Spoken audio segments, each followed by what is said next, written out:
both of them are doing a bad job at the moment, because look at the country now at the moment. He's up David Cameron's arsehole at the moment, right? And I went and voted for Nick Clegg, and it's the worst thing that I've ever done. Everything we hear in there from the Lib Dems, they tell us that if they weren't restraining the Tories, things would be a lot worse, you know? As far as I can see, they're a hand on the handbrake. As far as I can see, they haven't done anything.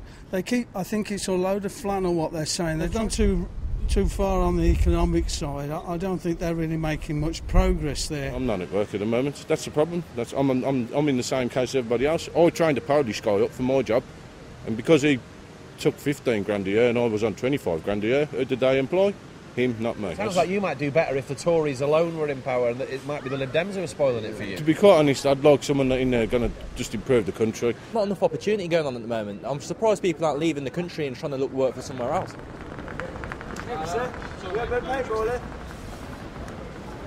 I'm in work at the moment, but it's all commission at the moment. It's the only job I can get.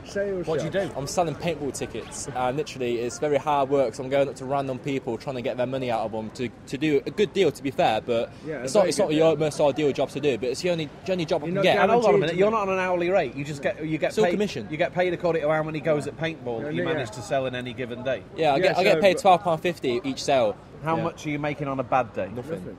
You'll work all day for nothing? Yeah, well, what else is there? There's no other work. I'm 19 years old. I'm full of ambition, desire. I want to do something, but at the moment, I've got nowhere to turn to at the moment. Nowhere at all. I'm 27 and I'm having to do a fully commission and it's not just job. me, it's loads of people. Yeah, I was in the army for 5 years. Where did you serve? I served all over. Afghanistan. Yeah, no, I went there. Yeah, I went Cyprus, Jordan. I went all over basically, but I was in there for 5 years, you know. But I've got out of the army, and you know, I find it really hard to find work in that. Do you know what I mean? Yeah, last week I made about 30 quid, and 20 hours a week, and I'm going up to random strangers. You're on not much more than £1 an hour. Works out about that, yeah. I'm literally relying on sale to eat. There are two things you hear a lot from politicians. Firstly, if there's anything wrong in your life, work is a large part of the solution. And the second thing is how marvellous the armed forces are. There's a fella over there who fought in Afghanistan, and he's now reduced to selling paintball for not much more than £1 an hour in the rain on New Street. Now in the conference bubble, it's lunchtime, and that means it's fringe o'clock. We're now waiting to find out whether they're going to let us in to a fringe meeting titled The Coalition. Relationship from hell or marriage of convenience? Thank you very much.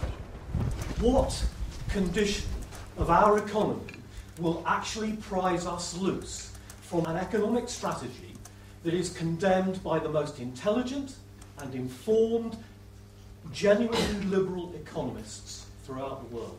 The issue isn't, it seems to me, that there might not be a change in economic policy, but that because if the two parties in any government don't agree on core economic policy, the government becomes incredible internationally. Simon Hughes is now going to talk about the rise of the disaffected citizen. Well, we're following you to this fringe meeting. That's fine. If I normally walk, can I ask you on camera? You can. Where you are on the question of the disaffected citizen and what it means for the Liberal Democrats. People are angry at. We've just been out on Birmingham New Street. And everyone we asked about the country's prospects said things were going to get worse. There wasn't much optimism around. That's why we committed ourselves to a 5-year plan. That's why we said at the beginning, there will be no quick or easy solutions. And the job that we have is to make sure over 5 years we do the job properly, and then we go back and say, we know it was difficult, we know the first half of the Parliament was particularly difficult, but we have delivered. So we're not seeking early, quick popularity, we're seeking secure recognition at the end of the 5 years. And is it then down to the fact things are going to get quite a lot worse before they get better? It is currently grey skies, but look over the continent and the skies are blacker than ours. It could be worse.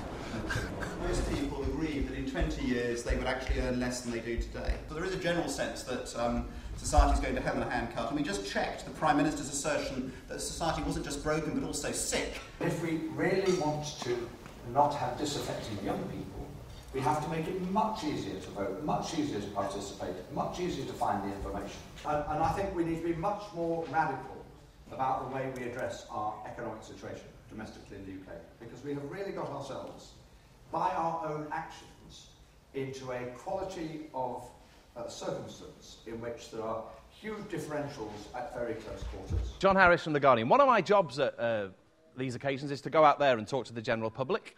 And we were in New Street this morning, and we met two people. One was 19, both fellas. Another was 27. He'd fought in Afghanistan. They were selling goes at paintball to the general public, unsuccessfully. And the deal was they were self-employed, although they worked for someone, and they're paid only commission. Some days they make no money at all. They knew this conference was happening, but they felt completely cut off from politics. They're not part of the squeeze middle. They're part of a demographic nobody talks about. Here's the question. What have you got to say, politicians, pollsters, the RSA, to someone selling paintball on New Street and making no money because of the large-scale absence of any worthwhile work? The answer is that they may be disengaged, and there are lots of disengaged young people, that you have to find people who are willing literally to go out on the streets and look for people who are not doing productive things and offer them productive alternatives. There's no reason why the entrepreneurs, the latter day, more recent Cadburys and Rowntrees and all those people, can't be seeking to do it to engage people. Even if at the beginning you can't pay them. Even if at the beginning, if you can give them productive things to do and give them opportunities. But it is about how you create the economic context.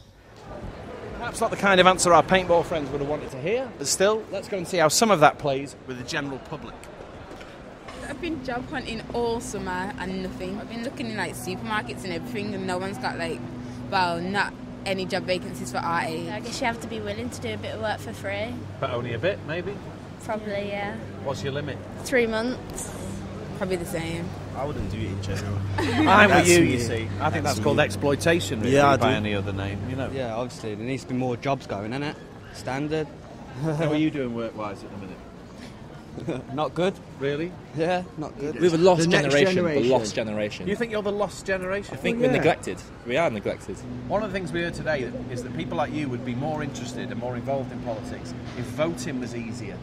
And you could perhaps pop into that sandwich shop over there and vote. I don't think it's particularly hard to vote when it's at schools. That's where they have polling stations now? Yeah, it's not that hard to go. It's not really going to get your attention. Probably not. Being out to vote in Adidas or No, there. probably not. No. They tell us down there that the economy is in a mess, and really what we've all got to do is wait, right? And come about 2015, everything will be all right again. How do you feel about waiting? It'd be all right again in 2012 if we got the Labour Party back in, innit? What they're telling us in there is that they're playing a long game, right? Wait until 2015, and then the economy will be back in the right place, and you people will have jobs. Feel confident about that? No, Looking ahead 5 years? it's a bit too late then. Yeah. Tell me how you feel about that idea of waiting for the economy to get better. No point of waiting, is there really? What do you think will happen in the meantime? More riots. That's what's going to happen. See, that riots wasn't even for anything really. Just wait until they start cutting people's benefits and everything. To be perfectly honest with you, I'm at a stage where I'm actually looking to leave the country just because I've just had enough here. I just think I just feel there's a big undertone of aggression in the UK, and there is no need for it. Everybody's just so pissed off and so miserable. I don't think the weather helps, but even still, we really are. We're a very angry nation, of course we are. Basically, I just think people need to lower their expectations a little. The economy's in a bit of a mess. No, because a lot of job is there, but people are lazy. Really? There's a lot of jobs, but people are lazy? Yeah, that is the reason. You're not lazy though, right? No, I'm not lazy. Because how long have you been standing here dressed as a fish? Just 5 hours. 5 hours? Yeah. It's a long time. That's easy. How much do you get an hour? Normal wages. So what, about £6? Yeah. Okay. That doesn't matter. It's good. I'm happy. Really? Hard working, country also up. More people should be up for doing what you do, maybe. Hard worker is good.